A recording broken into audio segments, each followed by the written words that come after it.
Hello, I'm Mayor John Hamilton. And I'm Deputy Mayor Mary Carmichael. Recently we did, I can't even believe these words are leaving my mouth, the 8th State of the City since you've been mayor. We did. Bloomington, we've seen 8 years now of reporting on things, and it was a big night, really fun. We did it at the Waldron this time, the first time ever.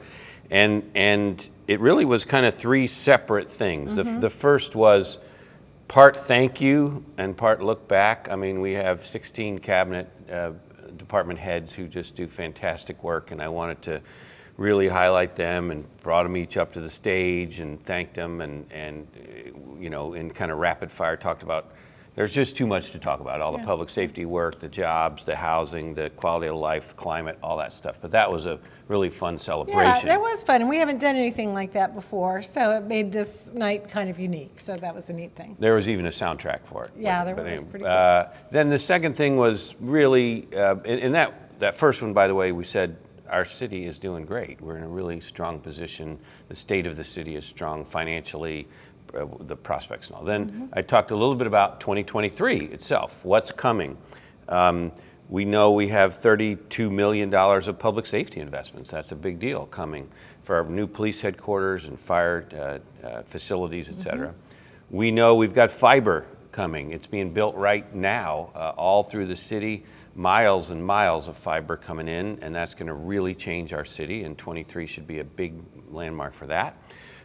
We have a new 501c3, a new nonprofit that's going to be helping us move forward with Hopewell and all that development. And then I also made a new announcement that we're looking at a major waste to energy facility at our wastewater treatment plant. Yeah, pretty unique too.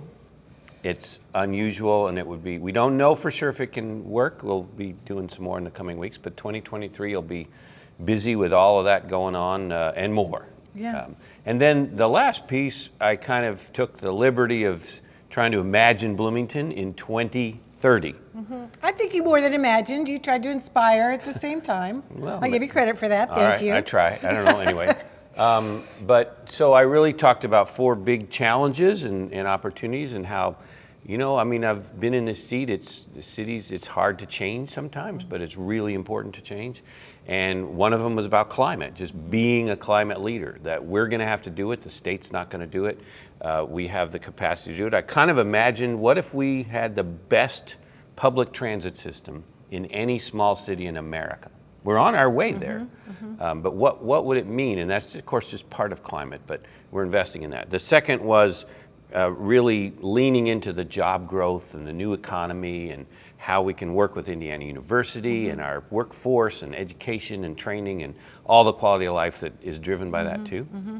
The third thing was talking about housing, and it is, you know, in a way, it's thinking about what we've seen on both coasts, those who've been familiar, seeing how cities just get stuck because it is so expensive, and what we can do to make that better. And I really challenged us to think about making a room for a 30% growth in our population with housing to make room for people, so everybody can live here. Yeah, that's a continuing challenge for our community.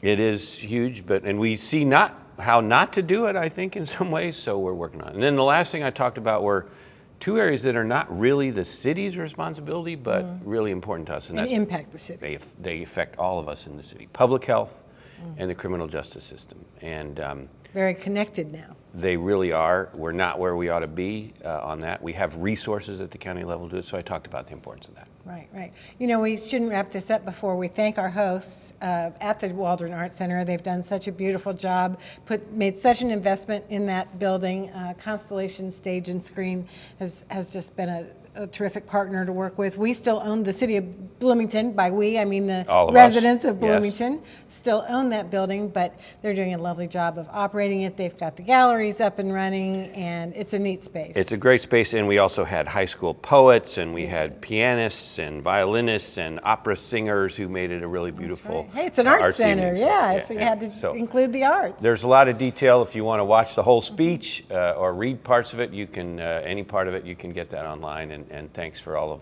what you do, paying attention to it, and I hope you find it educational. Yep, right. Thanks for watching. I'm Mary Catherine Carmichael. Mayor John Hamilton.